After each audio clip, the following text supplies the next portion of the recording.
Fala, primeirão, beleza? Vou fazer com vocês aqui a correção da apostila de história. Finalzinho aí os exercícios, né? Pra gente poder adiantar e já, na semana que vem, já pensar em apostila 3, né? Ok? Qualquer dúvida vocês me procurem, né? Falem comigo, não deixem dúvidas pra última hora, por favor, tá? Vamos que vamos. Gente, nós paramos na página... Deixa eu dar um F11 aqui. Paramos na página 459, no Em Casa, né? Então tá aí, ó. Comente a importância do mar Mediterrâneo para a Europa medieval. O mar Mediterrâneo, pessoal, foi o centro econômico do mundo até o século XV, tá? A partir do século XVI, o Oceano Atlântico passa também a ser disputado, né? E passa a ser tão importante quanto o próprio Oceano Índico, né? A rota ali pela África, Oriente Médio, para chegar nas Índias. Mas, então, de forma geral, o Mediterrâneo foi o palco aí da disputa dos povos da Antiguidade Clássica, né? Os gregos, romanos, persas, e durante toda a Idade Média, basicamente, um domínio árabe. Com o fim das cruzadas, esse mar ele se reabre, né, para a Europa, principalmente a partir das cidades italianas, que vão criar entrepostos comerciais no norte da África e na Ásia Menor, voltando a ter relação econômica, então, com os famosos mouros, que são os muçulmanos que dominaram esse mar durante toda a Idade Média. Tá? Então, importância do mar Mediterrâneo, importância econômica, né? Questão 2, FUVEST. Sobre a Guerra dos 100 Anos, séculos 14 e 15, indique as principais monarquias envolvidas e o palco do conflito. Então, as principais monarquias, a monarquia da França, a monarquia da Inglaterra, e com a morte do rei da França, o parente próximo da Inglaterra, Eduardo II, ele invade a França com o objetivo de conquistar a região de Flandres, que é uma região que já era uma região riquíssima nessa época, por conta da produção de tecidos. E o objetivo da Inglaterra era conquistar, então, todo esse território. Tá? Ao longo de mais de 100 anos de guerra, eles foram derrotados e expulsos dessa região pelos franceses. Importante entender que essa guerra vai dar origem à monarquia da França e também, um pouco depois, a monarquia da Inglaterra. Então, a formação das monarquias nacionais da França e da Inglaterra estão relacionados ao fim da Guerra dos 100 Anos, tá? Onde a burguesia passa a apoiar o rei e a nobreza abre mão do seu poder local em nome da proteção dada pelo rei. Tá? E é aí que surgem os países europeus. Sua importância histórica, né? A importância histórica dessa guerra é o que eu acabei de explicar. Então, ao longo desses mais de 100 anos de guerra, né, não houve uma possibilidade, óbvio, por conta da guerra, de uma unificação do território.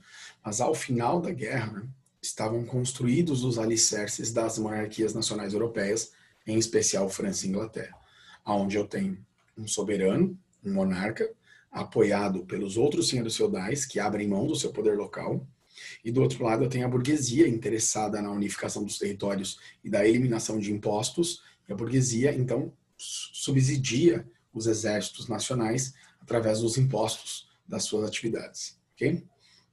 A importância histórica é a formação das monarquias nacionais francesa e um pouco tempo depois a inglesa.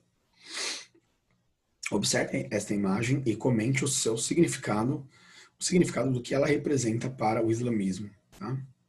Então, é aqui, né? Vista a era da peregrinação, mesquita sagrada em Meca, Arábia Saudita, com Kaaba ao centro. Então, pessoas queridas, as mesquitas, né, os templos de oração e dedicação dos muçulmanos são extremamente importantes do ponto de vista religioso, né? Essa região é uma região sagrada para os islâmicos, né? E antes da formação do islamismo, de Maomé, eles adoravam os ídolos nas Kaabas, né? Que são centros religiosos de peregrinação. Com a unificação islâmica, né, a criação de uma religião monoteísta, as Kaabas passam a se tornar mesquitas, né? Ou seja, templos de adoração. Os muçulmanos, eles têm um dos rituais religiosos do Corão é que todo muçulmano de fé tenha que, pelo menos uma vez na vida, ir a pé até a região sagrada de Meca. Tá? Então, essa seria a relação que vocês têm aí.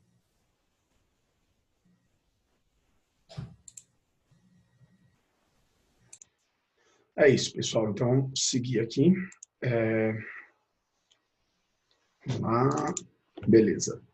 Então, aqui na continuação aqui do exercício, deixa eu só fechar essa janelinha aqui. Muito bem. Então, na página 459, né? Então, aqui, né, Meca, região sagrada, né? No Corão, todo muçulmano de fé precisa ir, pelo menos uma vez na vida, até essa região para fazer a sua oração, tá? Já na página 460, questão número 4. Observe as imagens e responda as perguntas. Então, nós temos aí uma imagem, né? Tapeçaria em Benelux, século XI, mostrando a invasão normanda na Inglaterra em 1066. Tá? Cujo, dessa invasão normanda, teremos então o início das dinastias, das monarquias na Inglaterra. Tá? Aqui embaixo, você tem então, acredita-se de Guido d'Arezzo, né? Monge e regente do coro da Catedral de Arezzo, região italiana de Toscana, composição do hino de São João Batista, no qual a primeira sílaba de cada verso soa com um tom diferente. Tá? Beleza? Fechou? Ao analisar essas imagens, então a gente tem aqui em cima Príncipe William e Arthur Philip Lutz e Kane Middleton, né? No dia do casamento, 29 de abril de 2011, William é o segundo na linha sucessória do trono britânico, filho de Charles com o príncipe de Gales, né, com a Diana, e neto da rainha Elizabeth II. São seus títulos: Duque de Cambridge, Conde, Barão. Então, vocês conhecem então a atual monarquia britânica. A monarquia britânica tem aí pelo menos 1000 anos de história, né, mais ou menos, tá? Qual o período da história em que as três imagens estão, de algum modo, relacionadas? Né? Então, todas estão relacionadas ao período medieval, né, e formação das monarquias britânicas. O que mostra na imagem 2? Né? Então, uma partitura musical, tá, do século XI, com a primeira representação de notas musicais feitas pelo monge. Tá? Então, temos aqui uma partitura musical. A C... o que a imagem 3 nos diz sobre as heranças histórico-culturais? Então, nós temos ainda a presença da sociedade monarca, né, ainda na Inglaterra, na Espanha, Liechtenstein, nós temos alguns países que ainda são, né, Dinamarca, são monarquias, claro, monarquias muito diferentes do período medieval. No período medieval, os reis tinham total autoridade, hoje os reis são mais simbólicos, né? Então, é isso. Você concorda com a idade, que a Idade Média foi uma idade das trevas, né? Que é uma resposta pessoal, mas não, tá, gente? Idade das Trevas é um termo usado pelos pensadores renascentistas do século XIV e XV para descrever que a Idade Média foi um período de atraso, de obscuridão, de regresso cultural, material. Mas nós sabemos, nós historiadores e analistas de história, nós sabemos que não foi assim um período tão atrasado assim. Né? Houveram referências acadêmicas da Grécia Antiga, de Roma, arquitetura, né, românica, gótica, a transcrição e tradução, né, dos livros da Antiguidade Clássica e avanços na agricultura, né?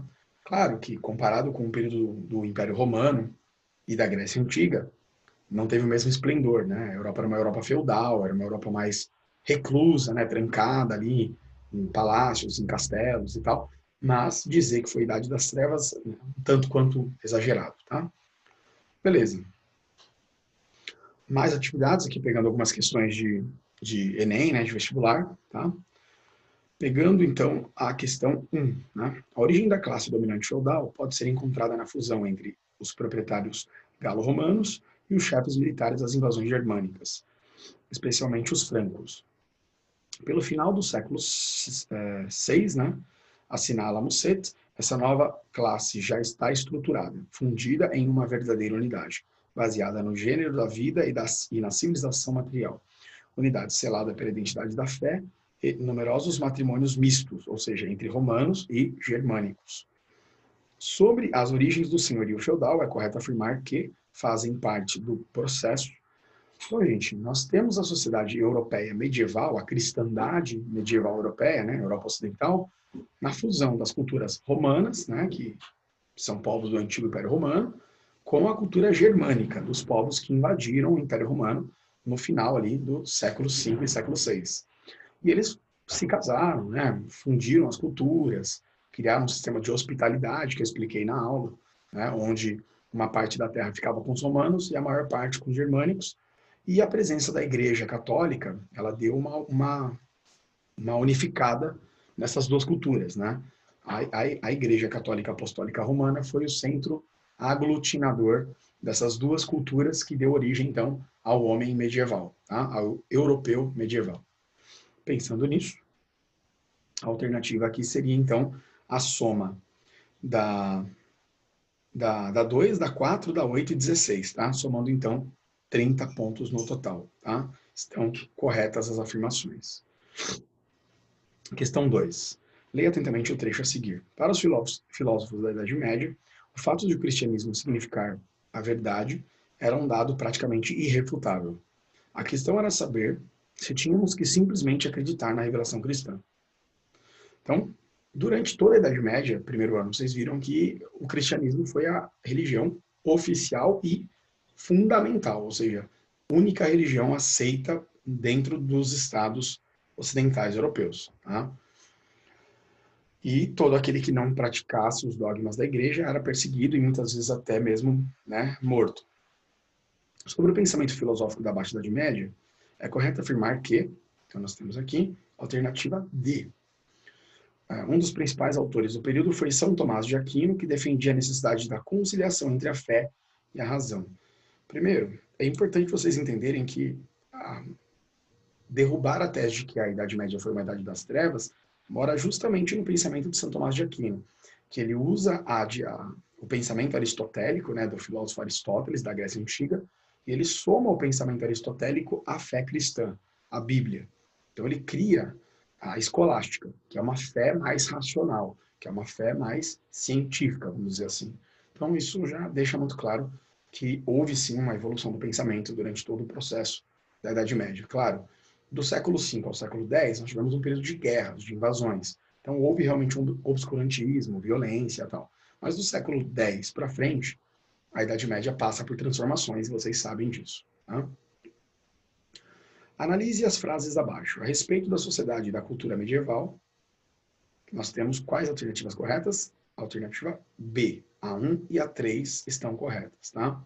Então, reação dos dogmas da igreja, se manifestou através do surgimento de heresias e os direitos feudais defendidos pela cavalaria garantiam a conservação da ordem. Uns rezavam, outros combatiam e outros trabalhavam. Esse dogma aqui, gente, cai em várias questões de vestibular. Essa é a base do feudalismo, né? O clero reza, a nobreza protege a sociedade, né? Guerreia, são os militares, e os servos trabalham no campo, trabalham nas terras e sustentam a sociedade. Tá? É uma sociedade estamental dividida em 3 ordens. Primeiro estado, clero. Segundo estado, nobreza. Terceiro estado, servos, camponeses. Ok? Questão 4. O século V marca o início da Idade Média, período que se estende por 1000 anos de vida europeia. Considere as proposições a seguir. Então, já vou direto para a resposta. Alternativa E. Todas as alternativas estão corretas. Tudo bem? Então, deem uma lida, por favor, em cada uma aí, tá? Que é importante para vocês irem se aprofundando, né, nos conceitos de Idade Média. Tá? Questão 5. A respeito do trabalho na Idade Média, assinale as alternativas corretas. As alternativas corretas da questão 5 são a 1 e a 2, tá? Então, pegando aqui, a partir do século XI, o trabalho no Ocidente Europeu caracterizou-se predominantemente pela servidão, o que implicou em várias taxas de obrigações devidas, né? A corvéia, a talha, banalidade, mão morta, que são aqueles impostos, né? Aquelas obrigações que os servos tinham que pagar para os senhores feudais. O trabalho não era uma atividade condizente com a formação sociocultural da nobreza, já que sua riqueza provinha principalmente da exploração de terras herdadas e da pilhagem resultante das guerras. Então, a nobreza tinha um histórico de exploração, né? Explorava o trabalho dos camponeses e, através das guerras, conquistavam novas terras. Tá? 6. O mapa a seguir descreve a configuração dos impérios bizantino, islâmico e carolíngio no princípio do século IX. Então, vocês estão vendo aí, Império de Carlos Magno, né?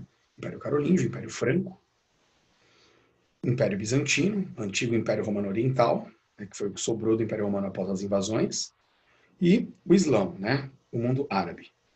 O mundo islâmico, que pega a Península Arábica, né? E o norte da África, predominantemente, junto com o sul da Península Ibérica e o sul da Itália, tá? Que também sofreu alguma invasão dos muçulmanos durante todo o processo da Alta Idade Média até o início da Baixa Idade Média.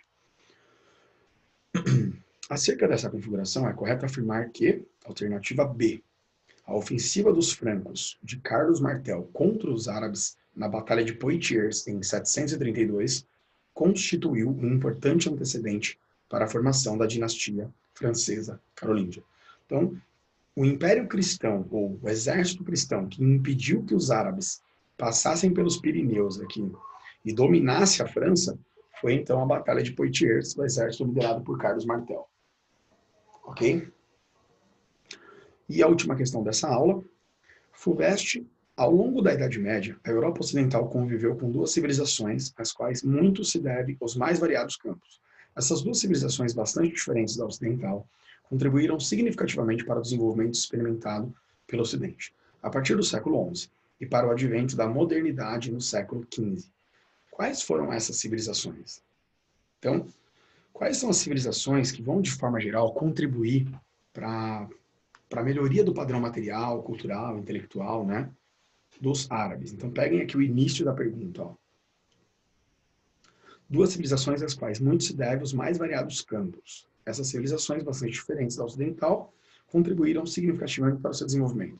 Bom, a civilização da Europa Ocidental era a civilização romana, então nós sabemos que ela é a civilização original. Os romanos foram invadidos por quais povos, de forma geral? Foram invadidos pelos germânicos, né, que hoje a gente chama de povos de origem alemã, né, e ao sul foram invadidos pelos povos árabes, que invadiram o sul da Itália e o sul da Península Ibérica. Então, as civilizações que contribuíram para a formação da Europa Ocidental são, então, os germânicos, ao norte, principalmente ao norte, os eslavos ao leste, tá, os magiares ali, né, povos da Hungria, né, e ao sul nós citamos os povos árabes, os muçulmanos, que ocuparam o sul da Itália e o sul da Península Ibérica, Portugal e Espanha, predominantemente, em algumas regiões da Itália. Tá? A mistura dos povos germânicos ao norte com os povos árabes ao sul deu toda uma tônica, melhorias na questão da navegação, matemática, cartografia, medicina, uso de moeda, pólvora. Então, grandes invenções dos chineses, que passaram a ser controlados pelos árabes, foram introduzidos na Europa quando os árabes invadiram a Europa. A irrigação agrícola, né, a agricultura. Há uma contribuição intelectual, material, muito forte dos árabes na cultura europeia, assim como há também uma contribuição cultural, material dos vikings, né, dos celtas, dos povos nórdicos e dos povos do leste europeu na cultura europeia ocidental. Ok? Eu termino essa aula por aqui, depois a gente continua numa outra aula. Espero que vocês tenham entendido, agradeço vocês aí pela participação. Qualquer dúvida me procurem. Um forte abraço.